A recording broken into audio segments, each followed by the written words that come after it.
One of the largest economic boosts for the state of Arizona happening in Tucson this week, the annual Tucson Gem and Minerals Show in its 64th year. Since its inception, other gem shows have populated the city, putting Tucson on the world's map. Keep on coming around, come around, come around, come around. Welcome to the first day of the 64th annual Tucson Gem and Mineral Show. When we started, we were a novelty. It was a weekend show in the Helen Killing School. And the next year we went out to the Pima Fairgrounds, and the local people did support us. But what was also good was that dealers, people from outside who were in the mineral industry, were looking at us and saying, well, you know, they can put on a show, maybe we should go to Tucson. That was 1955. In the 60s, another promoter rented a hotel and started his own show.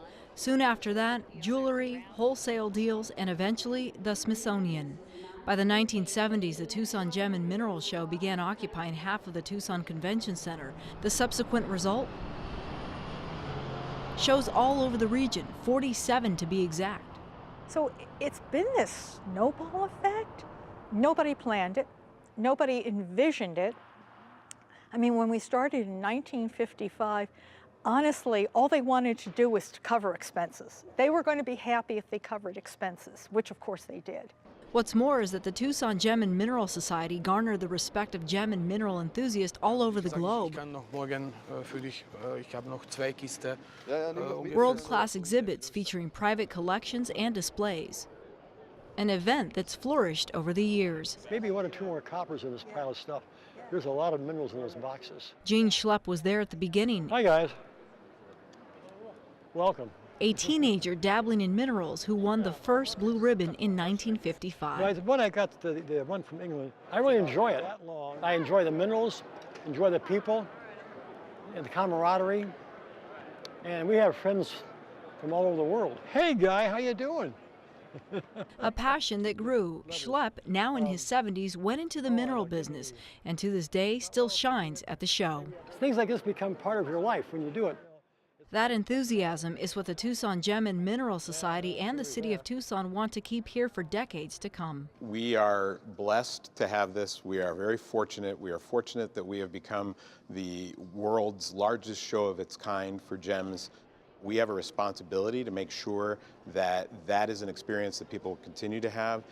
It's an opportunity in our hospitality community that is heavily relied upon throughout the year because it is crazy hot in the summertime. A little hard to drive in that tourist activity during summer. It's important. Growing pains for an expanding downtown, necessary construction seemingly always happening, the city does this to keep up with change. A lot of shows have operated on parcels that were vacant or really relied on parking on parcels that were vacant, whether they were owned by the city, the county, or by private ownership, and they would lease those and make arrangements to do that. As we have successfully redeveloped the downtown, we have seen a lot of those parcels disappear. We're going to have a situation in the future where a lot of that area may not be available, and that could impact some of those shows. So we are working with the county, with Visit Tucson, with our partners in the private sector, and now with the tribal nations to see what space will be available for these folks as we move into the future, because we certainly don't want to lose the shows. So the city has upped its game with everything from shuttles to Sunlink and working with housing and businesses to grow what's available downtown. Every chance that we can take, every opportunity that we can pursue to really keep the shows effective and easy to get to, easy to park, those are steps we're going to take. Keeping this annual event while maintaining the culture of a big town. And as for the fear that every year might be the last? Well, let me answer it this way.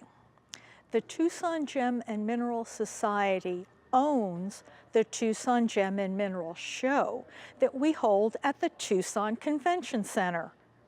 I don't think the Tucson Gem and Mineral Show is going to sound very good anywhere else.